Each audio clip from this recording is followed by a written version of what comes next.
स्वागत है आपका द हिंदी फैक्ट शो में, जहां हम लाते हैं रोचक और हैरान कर देने वाले फैक्ट। दोस्तों, क्या दुनिया तीसरे विश्व युद्ध की दहलीज पर खड़ी है?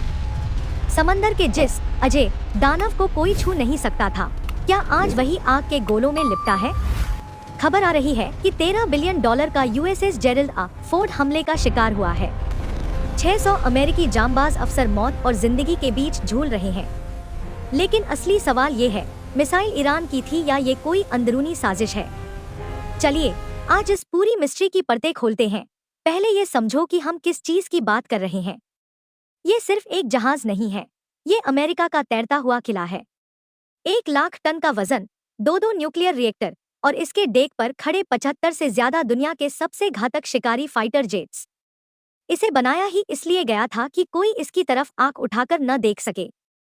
पर अगर आज इसी पर आग लगी है, तो समझ लीजिए कि नियम बदल चुके हैं। इंटरनेट पर जो विजुअल्स और खबरें तैर रही हैं, वो रोंगटे खड़े कर देने वाली हैं। कहा जा रहा है कि जहाज के निचले डेक पर, जहां क्रू के रहने का एरिया और इंजन रूम है, वहां एक जोरदार धमाका हुआ। 600 अफसरों की लोकेशन ट्रेस नहीं हो पा रही थी।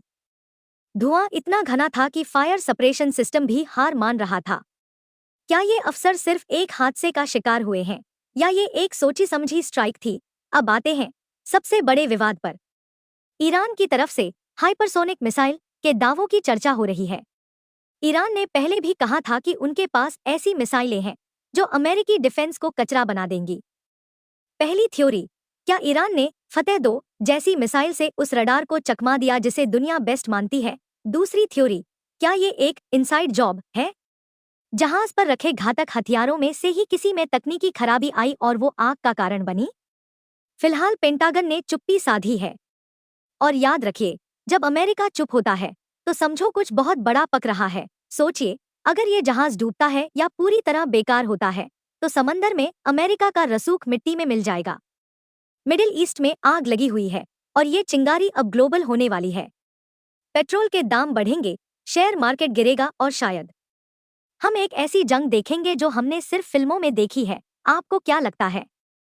क्या ईरान में इतनी हिम्मत है कि वो सीधे इस महादानव पर वार करे, या फिर ये सब सिर्फ एक प्रोपेगेंडा है? अपनी राय कमेंट्स में जरूर बताएं, क्योंकि आपकी राय इस चर्चा को और गहराई देगी। और हाँ, अगर ऐसे ही अनफिल्टर्ड डिफेंस अपडेट्स चाहिए तो चैनल को सब्सक्राइब करना मत भूलना। ज्ञान की दुनिया में जय हिंद। आपका स्वागत है।